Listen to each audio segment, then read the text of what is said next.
Andersen's Fairy Tales by Hans Christian Andersen. Chapter 1. The Emperor's New Clothes. Many years ago there was an emperor who was so excessively fond of new clothes that he spent all his money in dress. He did not trouble himself in the least about his soldiers, nor did he care to go either to the theatre or the chase, except for the opportunities then afforded him for displaying his new clothes. He had a different suit for each hour of the day, and as of any other king or emperor one is accustomed to say, "He is sitting in council," it was always said of him, "The emperor is sitting in his wardrobe."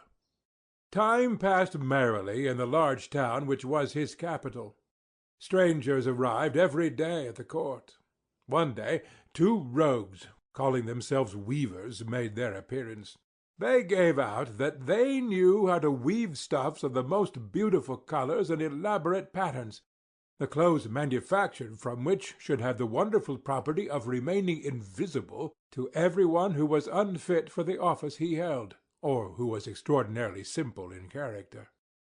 "These must indeed be splendid clothes," thought the emperor. "Had I such a suit, I might at once find out when men in my realms are unfit for their office, and also be able to distinguish the wise from the foolish. This stuff must be woven for me immediately." And he caused large sums of money to be given to both the weavers in order that they might begin their work directly. So the 2 pretended weavers set up 2 looms, and affected to work very busily, though in reality they did nothing at all. They asked for the most delicate silk and the purest gold thread, put both into their knapsacks, and then continued their pretended work at the empty looms until late at night. "I should like to know how the weavers are getting on with my cloth," said the emperor to himself, after some little time had elapsed. He was, however, rather embarrassed when he remembered that a simpleton, or one unfit for his office, would be unable to see the manufacture. To be sure, he thought he had nothing to risk in his own person, but yet he would prefer sending somebody else to bring him intelligence about the weavers and their work before he troubled himself in the affair. All the people throughout the city had heard of the wonderful property the cloth was to possess, and all were anxious to learn how wise, or how ignorant, their neighbors might prove to be. "I will send my faithful old minister to the weavers," said the emperor at last, after some deliberation. "He will be best able to see how the cloth looks, for he is a man of sense, and no one can be more suitable for his office than he is." So the faithful old minister went into the hall where the knaves were working with all their might at their empty looms. "What can be the meaning of this?" thought the old man, opening his eyes very wide. "I cannot discover the least bit of thread on the looms." However, he did not express his thoughts aloud. The impostors requested him very courteously to be so good as to come nearer their looms, and then asked him whether the design pleased him, and whether the colors were not very beautiful, at the same time pointing to the empty frames. The poor old minister looked and looked. He could not discover anything on the looms. A very good reason. That is, there was nothing there. "What?" thought he again. "Is it possible that I am a simpleton? I have never thought so myself, and no one must know it now if I am so. Can it be that I am unfit for my office? No, that must not be said either. I will never confess that I could not see the stuff." "Well, Sir Minister," said one of the knaves, still pretending to work, "you do not say whether the stuff pleases you." "Oh, it is excellent," replied the old minister, looking at the loom through his spectacles. "This pattern and the colors, yes, I will tell the emperor without delay how very beautiful I think them." "We shall be much obliged to you," said the impostors, and then they named the different colors and described the pattern of the pretended stuff. The old minister listened attentively to their words, in order that he might repeat them to the emperor, And then the knaves asked for more silk and gold, saying that it was necessary to complete what they had begun. However, they put all that was given them into their knapsacks, and continued to work with as much apparent diligence as before at their empty looms. The Emperor now sent another officer of his court to see how the men were getting on, and to ascertain whether the cloth would soon be ready. It was just the same with this gentleman as with the minister. He surveyed the looms on all sides, but could see nothing at all but the empty frames. "Does not the stuff appear as beautiful to you as it did to my lord the minister?" asked the impostors of the Emperor's second ambassador, at the same time making the same gestures as before, and talking of the design and colors which were not there. "I certainly am not stupid," thought the messenger. "It must be that I am not fit for my good, profitable office. That is very odd. However, no one shall know anything about it." And accordingly he praised the stuff he could not see, and declared that he was delighted with both colors and patterns. "Indeed, please your Imperial Majesty," said he to his sovereign when he returned, "the cloth which the weavers are preparing is extraordinarily magnificent." The whole city was talking of the splendid cloth which the Emperor had ordered to be woven at his own expense. And now the Emperor himself wished to see the costly manufacture while it was still in the loom. Accompanied by a select number of officers of the court, among whom were the two honest men who had already admired the cloth, he went to the crafty impostors, who, as soon as they were aware of the Emperor's approach, went on working more diligently than ever, although they still did not pass a single thread through the looms. "Is not the work absolutely magnificent?" said the two officers of the crown already mentioned. "If your Majesty will only be pleased to look at it. What a splendid design! What glorious colors!"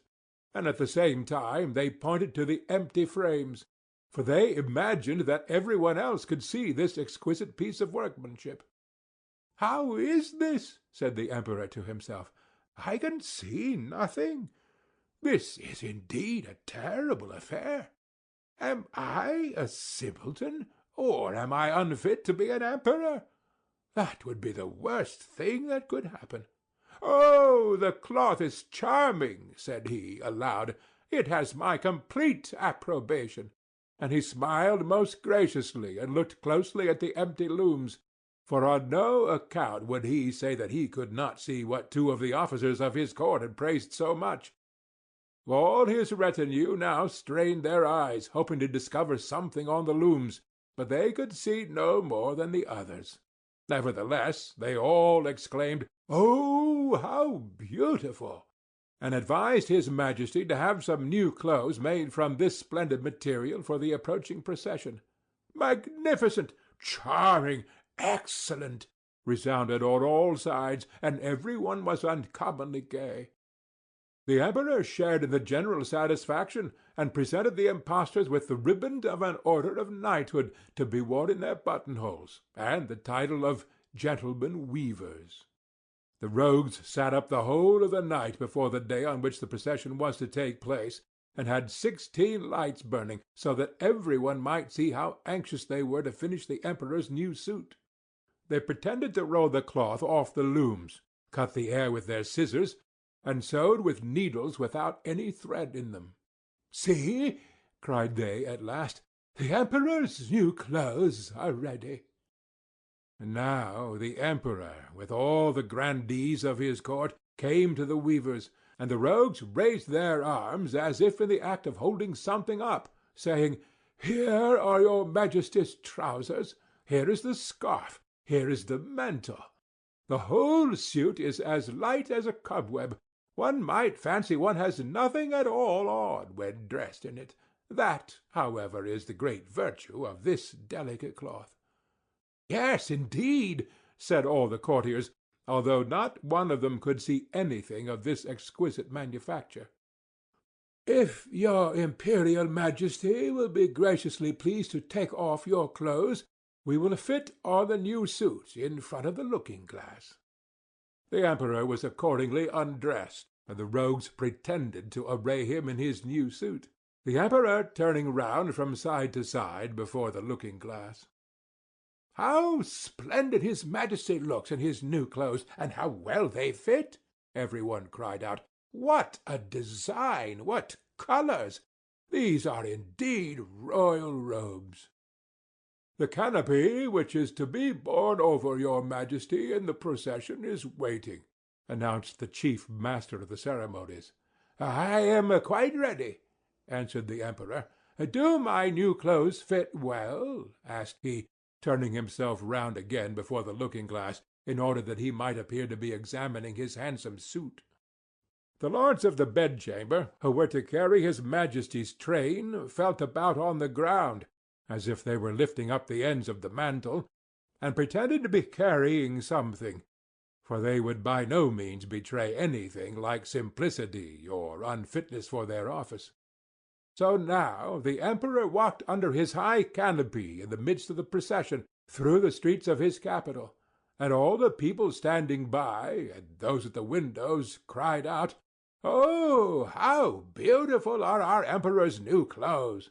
What a magnificent train there is to the mantle, and how gracefully the scarf hangs!" In short, no one would allow that he could not see these much-admired clothes, because, in doing so, he would have declared himself either a simpleton or unfit for his office. Certainly, none of the Emperor's various suits had ever made so great an impression as these invisible ones.